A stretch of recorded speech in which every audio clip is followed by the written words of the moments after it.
Olá, meus amados, queridos irmãos, muito bom dia, meus amados amigos, você que está ouvindo aqui a nossa meditação, nosso canal Porção Diária da Palavra. Eu quero então saudá-lo nesta manhã, desejando as mais ricas bênçãos de Deus sobre a sua vida e sobre a sua casa, não é? Que Deus te abençoe, que Deus te guarde, que Deus te proteja, não é? Você que está precisando de restauração, de cura, de livramento, que o Senhor então abençoe você grandemente neste dia.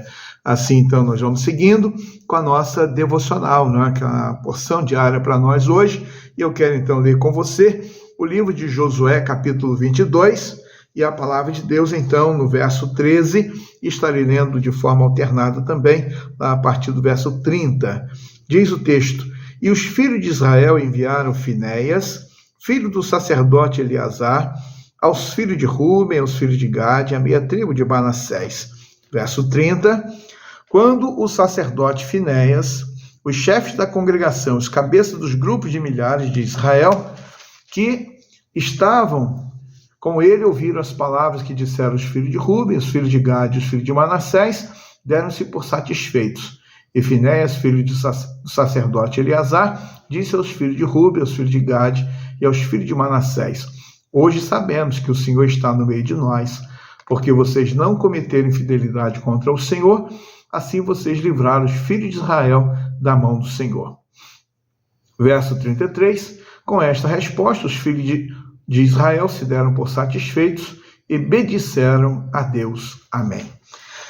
Nós temos aqui a respeito de Finéias, né? Nós temos acompanhado ao longo da semana algumas pessoas, personagens que estão relatados na palavra de Deus para nós. E hoje nós estamos aqui com Finéias, este que se tornou um sumo sacerdote. Ele era filho de Eleazar, neto de Arão, então está na linhagem de Arão, na linhagem da tribo de Levi, ou seja, dos levitas. E aqui está um momento importante. Nós temos pelo menos 3 episódios que marcam a vida de Finéias. Finéias, ele agrada a Deus quando tem um momento de prostituição, de devassidão, de pecado, quando o povo de Deus se mistura com os midianitas ali, e então o Senhor, enfurecido, está destruindo, castigando o seu povo, e Finéias então entra numa tribo. Você pode depois ler em Números 25 essa realidade. Então ele entra numa tenda e ele mata aquele casal com a espada, e cessou então a praga. Mas 24 mil pessoas morreram antes de Finéias agir. Deus se agradou de Finéias, o zelo de Finéias. Deus prometeu que ele teria sacerdócio perpétuo pela sua ação ou atuação. Aqui então nós temos mais um episódio quando as 2 tribos e meias que estavam do outro lado do Jordão, elas construíram um altar.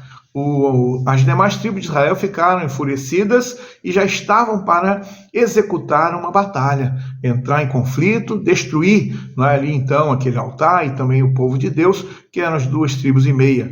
E então Finéias foi enviado com mais 10 chefes das tribos, e quando chega lá, Finéias escuta aquilo que eles estavam ali idealizando, o que havia acontecido. Então Finéias ouviu atentamente, e a partir dali, a partir de ouvir o relato por parte daquelas pessoas, então não houve o conflito, e é o texto que nós temos diante de nós, quando ele livra o povo de Israel daquela batalha sangrenta, e talvez uma situação muito triste poderia ocorrer. Podemos perceber a importância de Finéias de auxiliar aquele momento, e quando ele retorna, ele anuncia às demais tribos de Israel, e então o povo pôde bendizer o nome do Senhor. Nós vamos encontrar uma outra situação de Finéias, quando, em um momento também de conflito, a esposa de um levita havia sido abusada, então estuprada, havia sido violentada, uma situação muito complicada, e tinha sido por parte da tribo de Benjamim. E aí o que nós vamos encontrar é que a palavra de Deus declara que eles foram lá mais uma vez para entrar em conflito, e primeiro dia, segundo dia, morreram 40 mil soldados de Israel, e eles estão ali indo para uma grande guerra, para uma grande batalha. E Finéias ele consulta o Senhor e ele então age para corrigir aquele problema. Da mesma forma, vemos uma atuação marcante de Finéias, que está no livro de Juízes, e assim vemos como que uma pessoa, um jovem, um cristão, um servo de Deus pode, da mesma forma, agir com zelo, pode agir com sabedoria, pode agir com prudência e pode se colocar à disposição de Deus para cumprir a vontade de Deus. Como que é importante eu e você olharmos para a vida de Finéias, tirarmos lições para nós e assim então estarmos neste tempo com os nossos desafios, a semelhança dele, em que ele também vivenciou no seu contexto histórico a realidade ali do seu tempo de agir e de servir ao Senhor.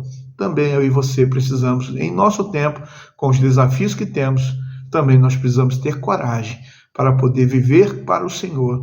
Precisamos ter coragem para buscar em Deus a orientação necessária. Precisamos ter coragem para, através da palavra de Deus, termos sabedoria para poder ouvir, estarmos atentos às pessoas que nos cercam, evitarmos conflitos, evitarmos também, muitas vezes, desarmonia, e muitas vezes tragédias mesmo. Nós podemos também, como servo de Deus, nesse tempo, ajudar a solucionar. Então, que Deus abençoe você e a sua casa nesse dia, que o Senhor seja conosco. Quero convidar você, vamos juntos orar neste momento? Senhor, nós somos gratos pela Tua palavra que recebemos hoje. E obrigado, Deus, por mais um exemplo positivo, ó Deus, para nós imitarmos, ó Deus. Que o Senhor seja conosco. Nos ajude, ó Deus. Pedimos, clamamos pelo perdão aos nossos pecados, suplicamos, ó Deus, por Tua misericórdia e graça. E assim, ó Deus, como Finéias lá no passado, ele serviu ao Senhor, aos propósitos do Senhor.